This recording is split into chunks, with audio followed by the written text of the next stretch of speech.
Muy buenas tardes, ¿qué tal? ¿Cómo les va? Hoy otra vez me ha abandonado mi compañera, pero por un problema ajeno, no tiene ningún problema de salud ni nada por el estilo, sino por un problema de agenda.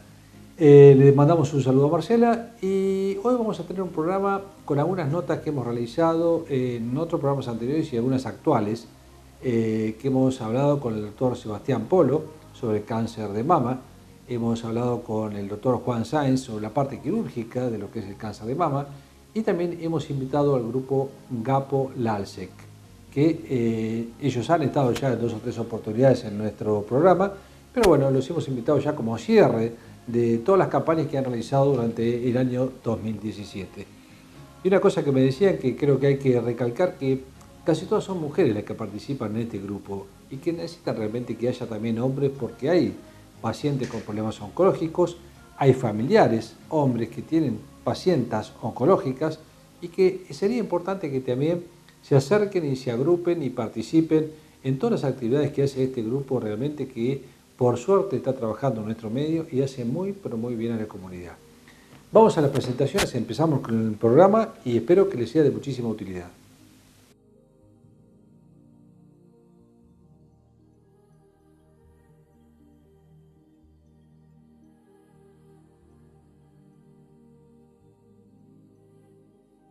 Estamos en el Instituto Folkman hablando con el doctor Sebastián Polo, que es médico especialista en oncología, y una de las preguntas que le vamos a hacer hoy es cuáles son los avances que existen en oncología y específicamente los avances desde el punto de vista genético. Hemos hablado con él en 2 o 3 oportunidades, pero queríamos ahondar porque realmente el tema genético hoy por hoy se está viniendo cada vez más y está haciendo muchísima prevención en lo que es oncología, y por eso nos interesaba otra vez tenerlo en nuestro programa para escuchar su opinión. Sebastián, muchas gracias por estar hoy con nosotros nuevamente, y ya habrás escuchado en la introducción que queremos que nos comentes un poco sobre el tema de genética y oncología. Bueno, buenas tardes, Gustavo, y gracias por invitarme nuevamente. Bueno, lo que habíamos estado charlando off the record era que, bueno, alrededor del 15-20% de los tumores son hereditarios. El resto, el 85% restante son por azar. Le toca aleatoriamente a una persona, como otra persona se puede infartar o tener otra patología. Ese 15-20% de los pacientes tienen, a medida que va pasando el tiempo, se van descubriendo nuevos genes, mutaciones genéticas que se heredan a nivel familiar, a predisponer a enfermedades heredofamiliares con predisposición a determinados tumores. Esto, perdóname, Sebastián, esto es un poco el famoso mapeo genético que se hizo, que se realizó en un tiempo, y que a partir de ese mapeo genético se están identificando enfermedades o lo que vos decís, genes que están produciendo enfermedades o que pueden potencialmente producir enfermedades. Bueno, en realidad son diferentes genes, sí, dentro del mapeo genético que se realizó de todo del genoma humano, pero son determinados genes que portan algunas familias y que predisponen a cáncer de mama, cáncer de colon, cáncer de endometrio y ovario. Bueno, cada gen mutado predispone a alguno de estas patologías. Tal es así que, bueno, por ejemplo, los más conocidos últimamente son a raíz de la actriz norteamericana Angelina Jolie, el BRCA1, el BRCA2, pero también hay otros como los genes mutados en los síndromes de Lynch, que hace mucho el doctor Lynch estableció determinados criterios para testear las posibles familias que tienen más chances de tener estos genes mutados, ¿no? El doctor Lynch, que lleva su nombre, el síndrome de Lynch, estableció lo que llaman criterios de Ámsterdam, y esos en determinados pacientes que cumplen esos criterios se pueden testear genes que están mutados y que se ve que a lo largo son familias que, por ejemplo, presentan tumores de colon en muchas en muchos familiares a lo largo del árbol genealógico, y que particularmente, o sea, casualmente una particularidad que tiene es que en cada generación se va anticipando. Por ejemplo, el abuelo lo tuvo a los 60 y pico, el padre lo tiene a los 50 y el hijo lo tiene a los 30 y pico. Entonces se ve que en cada generación se anticipa. Pero bueno, y después los genes, el BRCA1 y BRCA2, predisponen a tumores de mama, de endometrio, de ovario, mama en el hombre y próstata también. O sea, supongamos que tenemos un paciente, o mi familia fue portadora de un tumor de mama. La descendiente de esa familia, digamos, su hija y su nieta el día de mañana, ¿debe hacerse también un mapeo de este tipo de genes específicos para tratar de ver si es positivo, que va a tener altas chances de tener esa enfermedad? Si es un paciente solo en toda una familia, no, porque entra dentro de ese grupo de 85% de los pacientes que tienen en forma esporádica. De hecho, más o menos 1 de cada 8 o 9 mujeres va a tener un tumor de mama. Ahora, entonces le tocó en una familia grande, en una reunión familiar de fin de año, si tenemos 20 mujeres, seguramente va a haber 1 o 2 que ha tenido ese antecedente. Pero eso es la estadística en la población general. En realidad estos genes uno ve estas familias uno ve que tiene la paciente tuvo por ahí un tumor de mama, y esa paciente hasta tuvo un tumor bilateral, tuvo primero en una mama y años después tuvo otro en la otra mama. Tuvo la hermana con otro tumor de ovario, o la madre con un tumor de ovario, o alguna tía con un tumor de mama, y ahí ya tenés un tumor bilateral. Una madre, o sea, un familiar en primer grado sería con un tumor de ovario, y uno en segundo grado, que sería la abuela o la tía, con otro tumor de mama. Entonces ahí tenés unos antecedentes familiares importantes que justificaría testear. Exacto, no es para cualquiera. Sebastián, te pregunto, ¿este tipo de métodos están disponibles en nuestro país? Y realmente, si están disponibles, ¿tenemos llegada para que se puedan realizar? Y si se pueden realizar, ¿hay algún tipo de cobertura dentro de las obras sociales para este tipo de diagnóstico, por así llamarlo, genético? En la Argentina están. De hecho, hay una especialidad que no es la oncología, sino los médicos genetistas, que están específicamente dedicados a esto y tienen el entrenamiento para determinar si un paciente tiene la probabilidad alta, de acuerdo a su árbol genealógico, la probabilidad alta de portar uno de estos genes, y si se justifica entonces hacer el test genético. Así que no es hay una especialidad, el genetista. Casualmente al instituto vamos a invitar a una genetista que va a venir el día 21 de octubre, una genetista muy reconocida, la doctora Illescas, Edith Illescas, del laboratorio Oncogen. Y no, por ahora la cobertura, hasta donde conozco, no lo tienen. Hay algunas prepagas que cubren el test genético, pero no todas, no las obras sociales, hasta donde yo sé. Sebastián, y hay algo que por ahí es muy difícil de contestar, que es si el test genético me da que realmente puedo tener altas posibilidades de tener un tumor, Sí. y ahí entra la parte profiláctica, digamos, de tratar de prevenirlo. ¿Me opero, no me opero? ¿Lo puedo seguir controlando? ¿Qué hago, no? Correcto. Exacto, una vez, o sea, eso es todo el terreno de la genetista. La genetista determina en una consulta si el paciente tiene realmente la probabilidad, los antecedentes como para que justifique hacer el test genético porque tiene un costo elevado.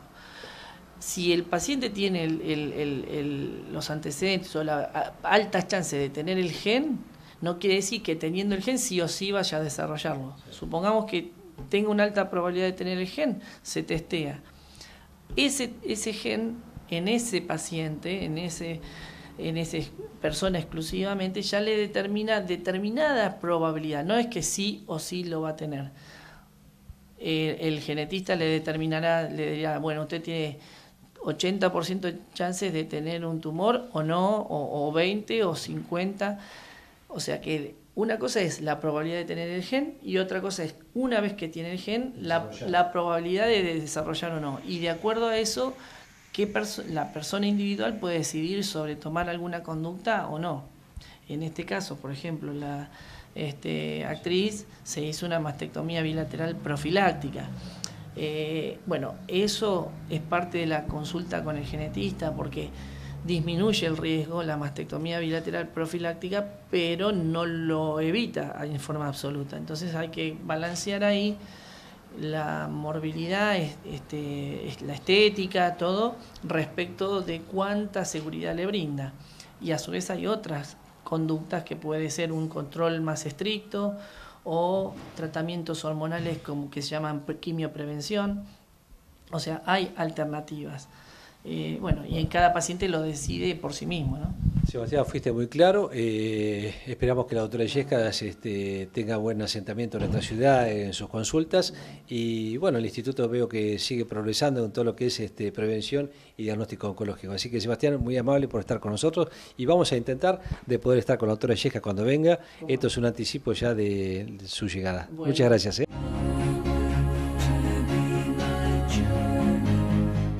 Bueno, hoy vamos a tratar una patología que es, muy problemática y realmente frecuente y que a veces causa miedos, pero que hay que afrontarla porque es una patología que afecta a las mujeres y vamos a ver que no solamente a las mujeres, sino también a algunos hombres, que es la patología mamaria. Muchas mujeres realmente se preocupan y se preocupan por su salud, que es lo más importante, porque la autoevaluación es lo más importante que existe en la patología mamaria. Y cuando uno se diagnostica que presenta algo que es anormal, ya sea un quiste, un bultito, algo que se toca anormal, lo más conveniente es no esperar que eso crezca o ver si se pasa solo, sino consultar con el médico, con el ginecólogo, con el especialista de qué es lo que se está tratando. Pero hoy hemos invitado a un cirujano oncológico que es el doctor Juan Sáenz, y él nos va a explicar un poco toda la metodología de diagnóstico que existe en lo que es la patología mamaria y cuáles son las posibles terapéuticas que tenemos cuando uno encuentra una patología oncológica mamaria. Juan, gracias por estar con nosotros en Salud 10. No, gracias a vos por invitarme. Te hemos perseguido, pero te logramos encontrar. Bueno, Juan, un poco hice la introducción de la patología mamaria, pero te lo quiero dejar a vos. Sabemos que es una de las preocupaciones más importantes de la mujer.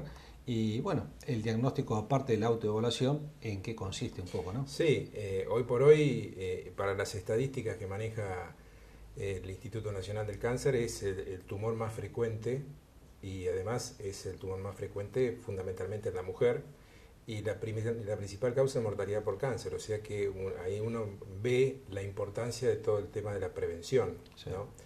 En lo que hace específicamente a la forma de hacer diagnóstico, no todas las pacientes llegan a la consulta habiéndose detectado, como vos dijiste, algún bulto, alguna anomalía a nivel de la mama por el procedimiento de autoexamen mamario, sí, que siempre se aconseja hacer este autoexamen mamario una semana después de la menstruación.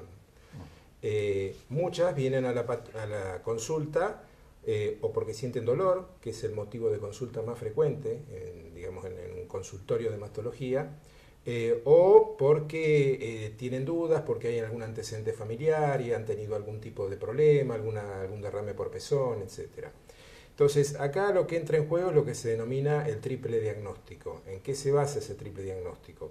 El primer punto es el examen mamario. Este examen mamario que se realiza en consultorio se hace con la paciente primero sentada, revisándole ambas mamas, revisándole las axilas, las fosas supraclaviculares, después con la paciente acostada, colocando los brazos atrás de la nuca, se hace el examen para detectar alguna normalidad a nivel de la mama.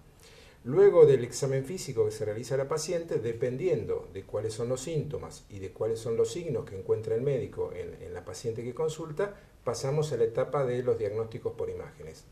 Acá tenemos dos elementos fundamentales en lo que es la patología mamaria, que es la mamografía, que sigue siendo hoy por hoy el estudio por excelencia para detección de lesiones en la mama, y la ecografía mamaria.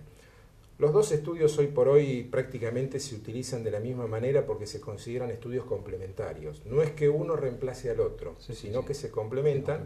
El primero en realizarlo siempre habitualmente es la mamografía, y como estudio complementario se realiza una ecografía mamaria. Juan, te corto 2 segunditos. ¿En qué edad debería la mujer empezar a controlarse las mamas? Porque por ahí van para un control habitual y no porque se tocaron algo. ¿Y a qué edad se deberían ir?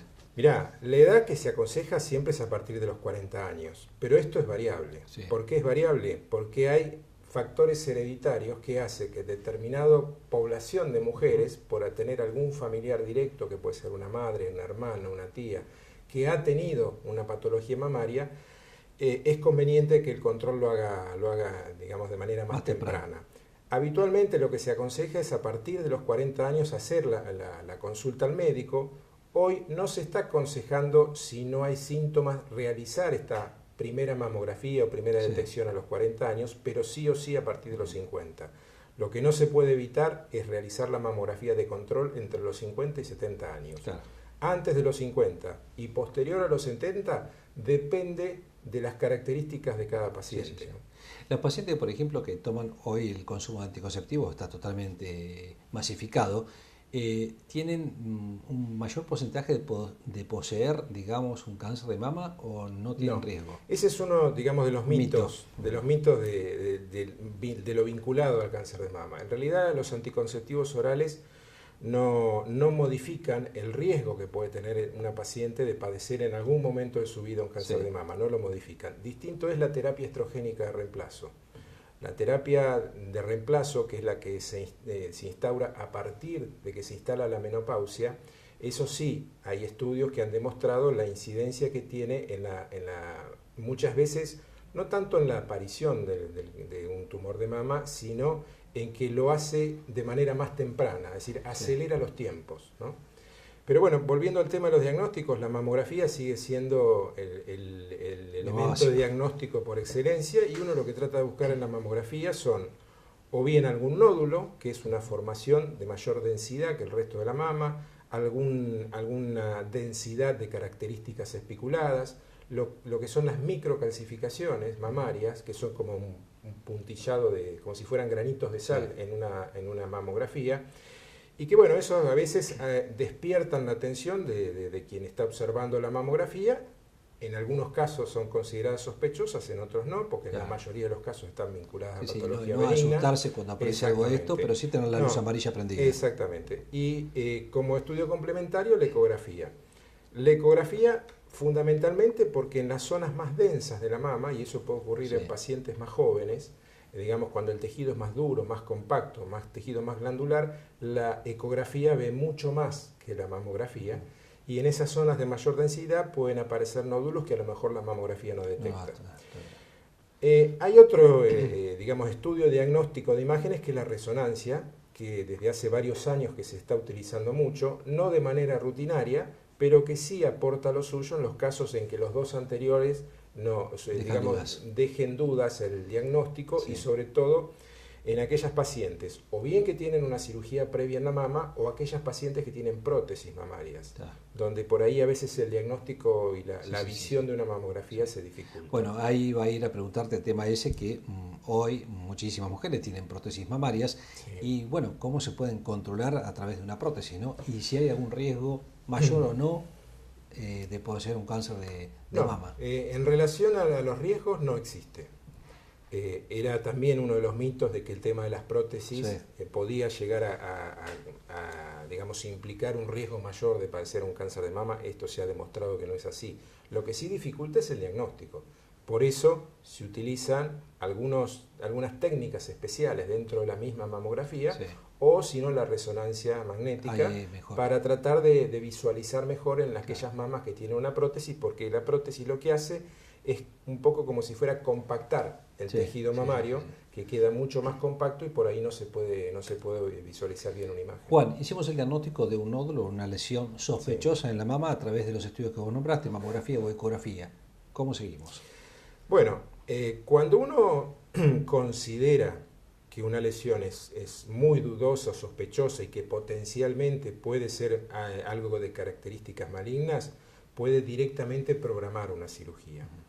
En los casos en que existe alguna duda diagnóstica, pasamos a los métodos invasivos. Los métodos invasivos van desde la punción con aguja fina, punción con aguja gruesa, o otro procedimiento que se llama el mamotom, que es un procedimiento especial que toma múltiples biopsias de la mama. Cualquiera de los tres procedimientos son considerados invasivos porque de cierta manera hay una agresión física hacia el cuerpo. Pero bueno, son elementos de diagnóstico que se utilizan como un recurso más cuando se hace difícil y es necesario tener el diagnóstico previo a una cirugía. Si directamente programamos una cirugía, en la mayoría de los casos lo que se hace es una biopsia intraoperatoria.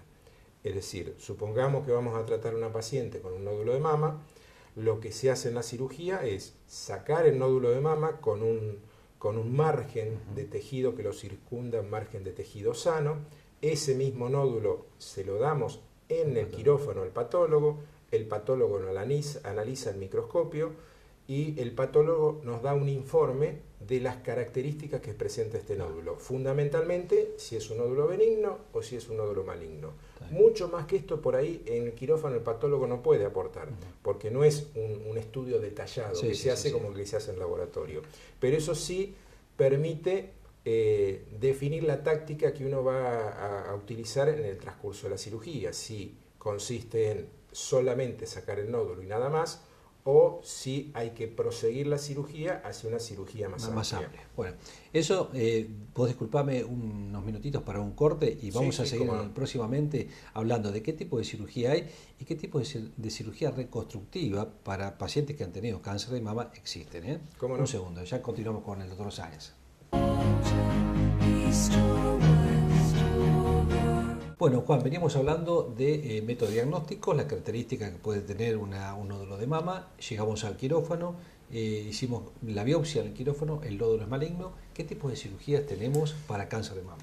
Bueno, el tipo de cirugía que se utiliza habitualmente y que es, digamos, la cirugía más tradicional que se utiliza en estos tiempos es lo que se denomina la cirugía conservadora. La cirugía conservadora se define así precisamente porque se trata la lesión, pero se conserva el resto de la mama.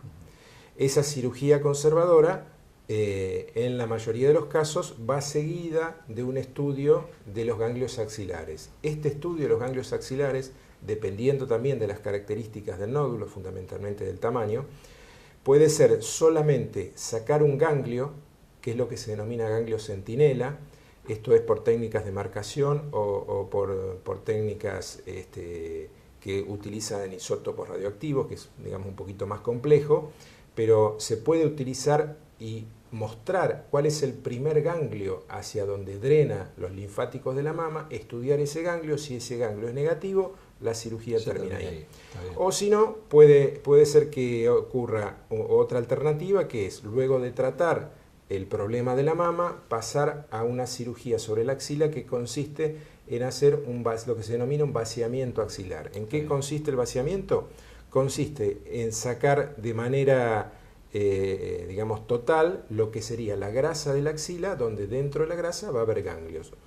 La pregunta es si hay que sacar toda la grasa de la axila o no. En realidad, la axila tiene 3 niveles ganglionares. Eso es según cómo esté ubicado en relación al pectoral menor.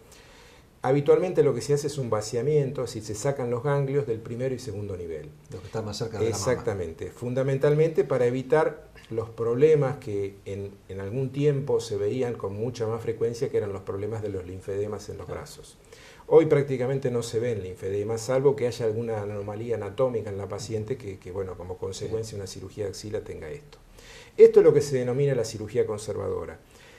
Digamos que el concepto que hay que tener en lo que hace la cirugía conservadora es que toda paciente cual se le realiza una cirugía conservadora tiene que saber que siempre este tipo de cirugía va seguida de otro tratamiento local sobre la mama, que es la radioterapia.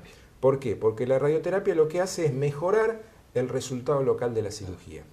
Y en algunos casos hasta quimioterapia también. Exactamente.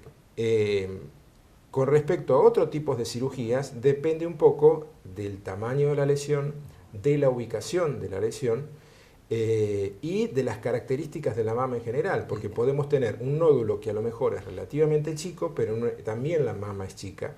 Entonces no dan los márgenes como para poder hacer una cirugía conservadora con buen resultado, y en muchos casos hay que hacer la otra alternativa quirúrgica, que sería una mastectomía. Incluso en las recidivas también, ¿verdad? Exactamente. El concepto fundamental que cambió a partir de la aparición de la cirugía conservadora es que se demostró que el resultado final de una cirugía conservadora, aún teniendo la posibilidad de que reapareciera la enfermedad, era el mismo que haciendo una mastectomía de entrada. O sea que no le cambiaba el pronóstico de sobrevida global a la paciente. Eso es el concepto fundamental por el cual se empezó a hacer muchas cirugías conservadoras. Y, como te dije, dependiendo de la localización del nódulo, muchas veces no se puede conservar la mama, y ahí es donde entra, a partir de hace aproximadamente 10-15 años, las técnicas de reconstrucción mamaria. En muchos casos son técnicas de reconstrucción inmediatas. Es decir, que se hace en el mismo momento de la cirugía, se puede hacer la reconstrucción. Y en otros casos es con técnicas de reconstrucción diferidas. O sea, la paciente realiza su tratamiento quirúrgico, hace el tratamiento que corresponda, si tiene que hacer un tratamiento complementario, que puede ser la quimioterapia, y posteriormente, una vez que ha terminado todas sus etapas de tratamiento, se programa una cirugía de reconstrucción, que a veces no se puede realizar en un solo tiempo, a veces hay que realizarla en 2-3 tiempos, pero digamos que como concepto, toda paciente tiene que saber que tiene la posibilidad de la reconstrucción mamaria, ¿no? Está bien, perfecto. Y las complicaciones en sí de la cirugía creo que no son tantas, porque bueno, es un tejido glandular que se está sacando, por ahí hay más complicaciones a nivel ganglionar que en la mama en sí, ¿verdad? Sí, no, en general es una cirugía que es muy bien tolerada, que tiene muy pocas complicaciones prácticamente. La posibilidad de una complicación, la más frecuente, podría ser un hematoma. No mucho más que eso, o alguna infección, pero nada serio, digamos, que pueda presentarse. Los médicos no somos a veces muy, ¿cómo te puedo decir? Muy de enviar a los pacientes al psicólogo, y creo que la patología mamaria es una de las patologías que más requiere de un apoyo psicológico por una probable mutilación que le puede llegar a quedar esa mama en las mujeres, ¿no es cierto? Hay mujeres que lo asumen totalmente, sin ningún tipo de inconveniente, pero hay gente que se siente mutilada y realmente necesita a veces un apoyo psicológico, ¿no? Sí, por supuesto, siempre es conveniente plantear la posibilidad de ayuda desde el punto de vista psicológico a todas las pacientes que uno trata. Y un poco lo que nos dice la experiencia es que las propias pacientes son las que van marcando el camino, ¿no? Es decir, aquellas que por ahí, a partir de una cirugía de estas características y de un diagnóstico de estas características, enfrentan la situación con normalidad, y hay otras que les cuesta más y un poco marcan el camino sobre la necesidad de otro tipo de ayuda, ¿no? Hay que saber leer un poco entre líneas a cada paciente. Lo bueno es que si uno hace un diagnóstico precoz y las terapéuticas son eficaces, las líneas de tratamiento hacen de una sobrevida y de una curación. La curación... podemos hablar que con la detección precoz del cáncer de mama estamos hablando de un 90% de curación, ¿no? Eso en forma general, con lo cual ahí entran muchas situaciones extremas, por supuesto, que tardan mucho en consultar, y bueno, por ahí el hecho de tardar en consultar hace que cuando se diagnostica la lesión está en una etapa más avanzada y es más difícil el tratamiento. Por eso, ¿no?, que ¿no? hacemos énfasis en este tema, cuando uno, primero, hacerse los chequeos en forma habitual, y segundo, si uno se nota alguna cosa diferente, un nódulo o algo, examínense las mamas en forma frecuente, no es necesario sobre todos los días, pero sí, como dice el doctor, una semana después de la Habitualmente menstruación. todos los meses, una semana después de la menstruación, Claro. porque es cuando la mama está, digamos, menos Objetiva. inflamada, Claro. como consecuencia del estímulo hormonal. Y eso va a ayudar muchísimo a que el día de mañana tengamos un resultado mucho mejor si encontramos una patología oncológica y con un porcentaje de curación 90 o por encima, Sí. realmente si uno se lo agarra muy bien en forma precoz. Y además que han salido muchas terapias hoy, desde el punto de vista oncológico, que han mejorado notablemente. Sí, eso es algo importante porque muchas veces la combinación de tratamientos permite retrotraer la enfermedad a un estadio anterior. Claro. Es decir, muchas veces uno dice a determinada paciente, bueno, mire, no es conveniente que la opere ahora, vamos a esperar, vamos a hacer otro tratamiento y la voy a operar en mejores condiciones. Claro. Entonces, eso es lo importante, ¿no? Que la combinación de terapias, de la terapia sistémica, ¿no? y de la terapia local, como es la cirugía, hace que muchas veces uno pueda operar una paciente en muchas mejores condiciones y retrotraer a un estadio previo de la enfermedad. Y lo bueno es que ya se está viniendo de a poco lo que se llama la terapia génica o genética, que es la modificación a veces de cromosomas para evitar tener un cáncer de mama en el futuro, ¿no? Pero bueno, todavía eso... Sí, todavía eso se está estudiando, se ha avanzado bastante. Sí. Hoy por hoy lo que está, digamos, sí establecido es que prácticamente el 80% de los cánceres de mama diagnosticados no hay factores genéticos, sino que hay otro tipo de factores predisponentes, pero no genéticos. Pero bueno, hay un porcentaje que se podría evitar y se podría hacer una detección temprana de la lesión sabiendo que hay determinada alteración cromosómica que lo hace a esa paciente, la hace predisponente a sufrir un cáncer de mama. Bueno, Juan, te agradecemos mucho, no, al contrario, claro, toda tu explicación y es un tema que realmente lo teníamos en tintero para exponerlo, así que te agradecemos que lo hayas puesto gracias a vos, Gustavo. Con toda la claridad. El doctor Juan Sáenz, gracias.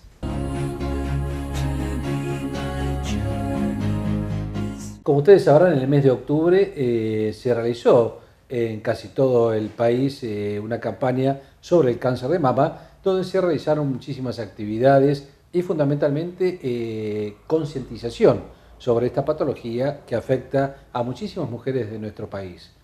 Hoy hemos invitado, como otra vez más, al grupo de Gapo Lalsec, que está creciendo realmente en este último año una labor ininterrumpida en varias campañas que se han realizado en nuestro medio y que afortunadamente tienen cada vez más adeptos que se están agregando y que están participando y que era realmente muy necesario porque hay mucha gente que necesita del apoyo, de autoayuda, de conversar con gente que ha tenido problemas, de ayudarlo a hacer trámites. Pero bueno, yo no voy a hablar mucho de esto, sino que les voy a presentar, que es María, Soledad y Isabel, que pertenecen al grupo Gapo de Azul, Lalsec. Y bueno, un poco, como hice esta introducción de cáncer de mama, quiero que me comenten un poquitito qué se ha realizado, qué se está realizando en el grupo que ustedes están trabajando. Bueno, se realizó durante todo el año distintas campañas, distintas clases de cánceres. Ya estamos finalizando ahora en este mes, o sea, se finalizó en octubre, ¿no es cierto? Sí. Y para finalizar con todas esas clases de cánceres distintos donde todos colaboraron, en los laboratorios, ustedes, los médicos, todo en forma gratuita, donde la gente ha quedado muy conforme, donde no los conocían, porque uno decía Gapo, Lalsec, porque ya es a nivel nacional, ¿no? Exacto. Pero este Gapo, este grupo que quiere decir Grupo Ayuda para Problemas y Parientes Oncológicos, no lo conocían y ahora, bueno, gracias a todo lo que se fue haciendo durante el año, a las campañas y a la atención gratuita, nos empezaron a conocer. Y el domingo pasado tuvimos en el teatro un show hermoso de Pesoneto con matices y con ensamble a su lado, todo a beneficio de Gapo. En el mes de julio, que ya es el segundo desfile que hacemos, tuvimos el desfile de moda donde nos fue muy bien. Ahora el 24 en el Cine San Martín, en el Cultural San Martín, tenemos las chicas de la Academia Doménico, también a beneficio nuestro, con una entrada también muy módica es. Y el día 26 de noviembre, si Dios quiere, a partir de las 9 de la mañana en el parque, se va a cerrar todo este encuentro, estas charlas, estos... Anual. Claro, el cierre anual va a ser a partir de las 9 de la mañana, donde no se va a cobrar nada, es como un cierre nomás y se va a hacer una caminata dentro del parque. A mí me alegra porque creo que este año hemos hecho 3 notas con ustedes Sí. y siempre ha venido gente diferente. Sí. Y eso me parece bueno porque significa que está aumentando el grupo. Y yo les quiero preguntar, ¿cómo hace la gente para poder acercarse y poder integrarse, si es que pueden integrarse más gente que hayan sido pacientes oncológicos o no, o que hayan tenido familiares o no?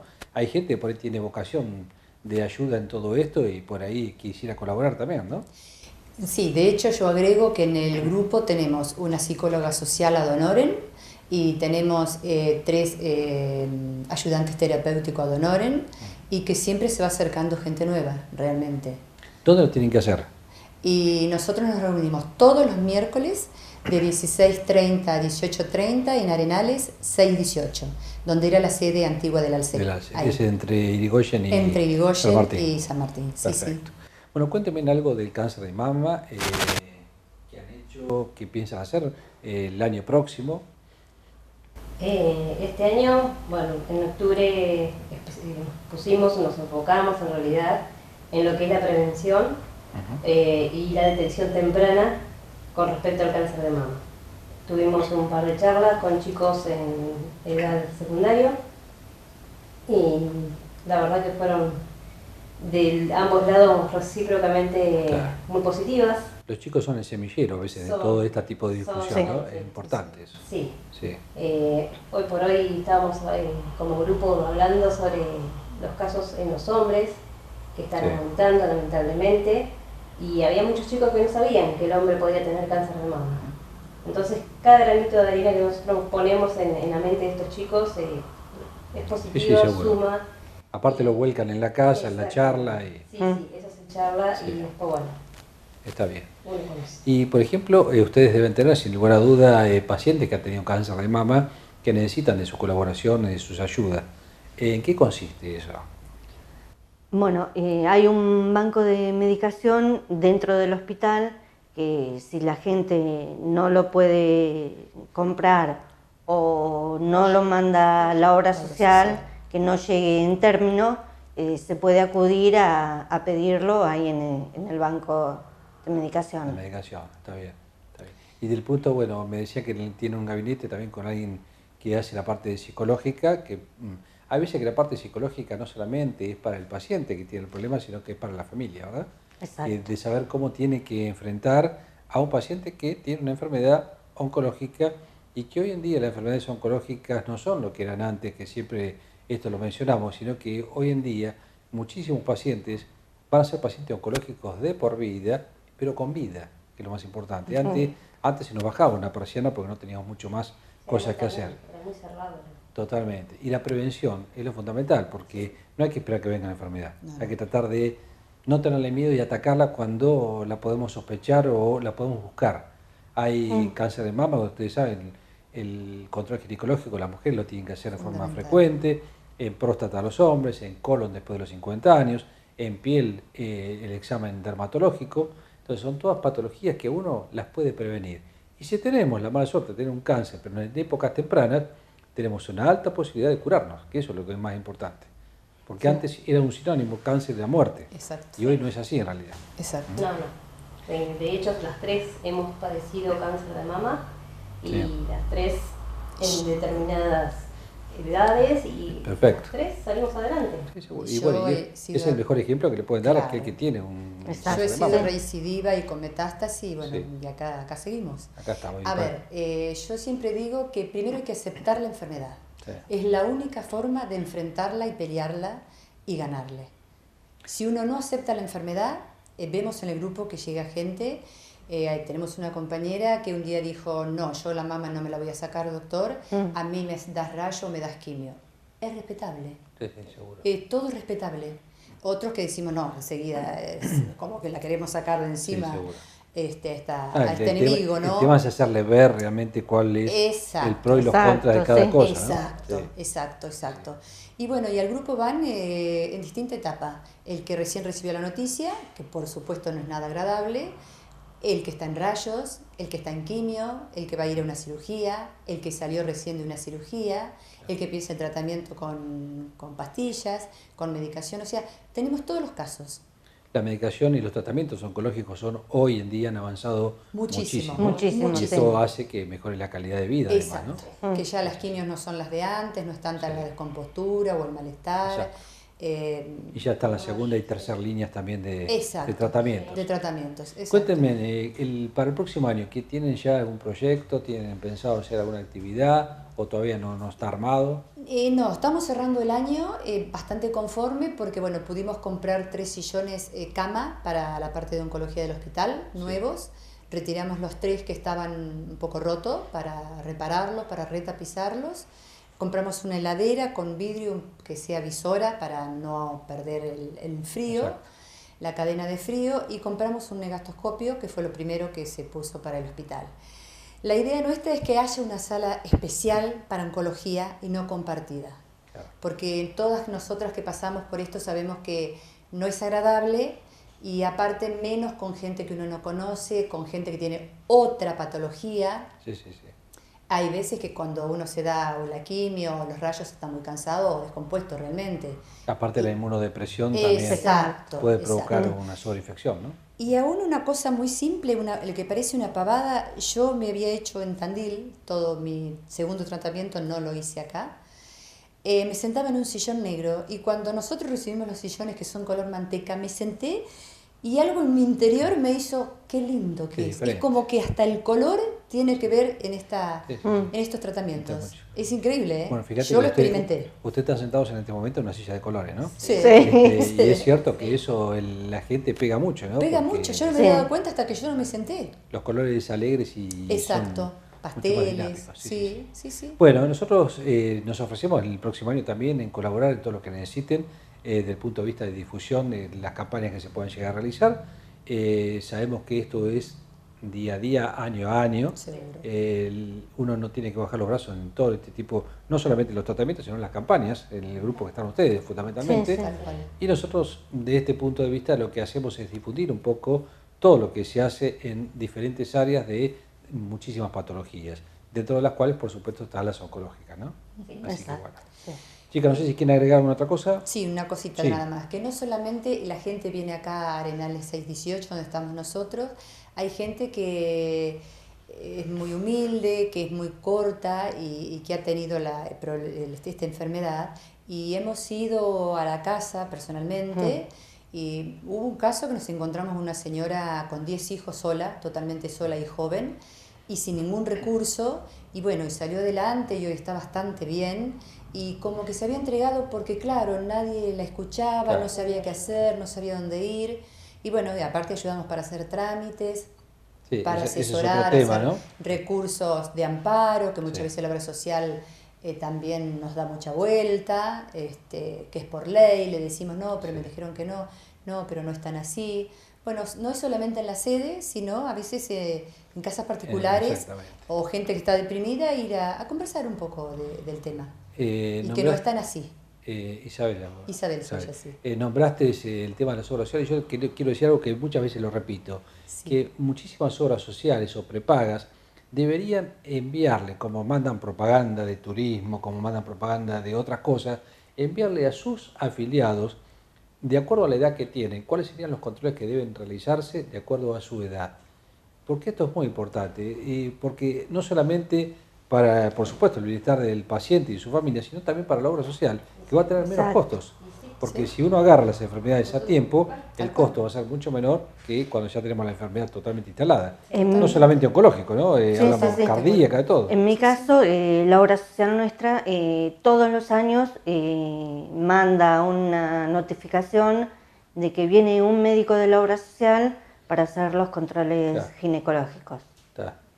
Sí, eso vos sabés que, bueno, yo puedo discernir ahí porque tenemos muchísimos médicos en la sur y en la zona. Y yo creo que la obra social debería usar los médicos que tienen en nuestro medio para poder realizar esta campaña. Y sí decirles a ustedes, bueno, usted tiene tal edad, usted se debe hacer control de tal y tal cosa. Tiene tal otra edad, debe hacerse, sea hombre o mujer, ¿no es cierto? Eso es muy importante. Y sale mucho más económico. Muchísimo más económico. Totalmente. Chicas, les agradezco mucho y las felicito por la labor que hacen. Y bueno, estamos acá el año que viene seguramente para poder ver qué campaña van a lanzar y en qué van a trabajar para poder aportar el granito de arena nuestro también. Listo. Gracias. No, por favor. Nosotros somos Continuamos. agradecidas. Bueno, estamos cerrando el programa del día de hoy. Les agradecemos por habernos acompañado. Hemos tocado un tema que muchas veces parece tabú, que son los temas oncológicos. En este caso tocó el cáncer de mama, que es uno de los cánceres más frecuentes en las mujeres, y lo abordamos desde el punto de vista quirúrgico, del punto de vista oncológico y del punto de vista del grupo de ayuda, como es el grupo de Gapo-LALSEC. Espero que les haya sido de muchísima utilidad, pero fundamentalmente, más que les sea de utilidad todo lo que se habla acá, que se tome conciencia de los controles que se deben realizar todas las personas para tratar de tener una vida lo más sana y lo más con la más satisfacción que puede llegar a tener para poder vivir plenamente. Todos podemos tener enfermedades, pero si todas estas enfermedades las tomamos a tiempo, las agarramos en forma preventiva en sus inicios, la curación va a ser casi total o total en muchísimos casos y fundamentalmente vamos a tener una mejor calidad de vida. No tener miedo a consultar, sea la especialidad que sea y sea la patología que sea. Todos tenemos que controlarnos en diferentes edades por diferentes patologías. Las mujeres con los exámenes ginecológicos, los exámenes de piel ahora que se viene el verano, los exámenes de próstata en los hombres, el control pulmonar, los controles cardíacos. Hay un montón de cosas que uno debe controlarse en forma habitual para evitar males mayores el día de mañana y no tener una buena calidad de vida, que es lo que uno pretende. Les agradecemos mucho por acompañarnos y en 7 días nos volvemos a encontrar en Salud 10 Televisión.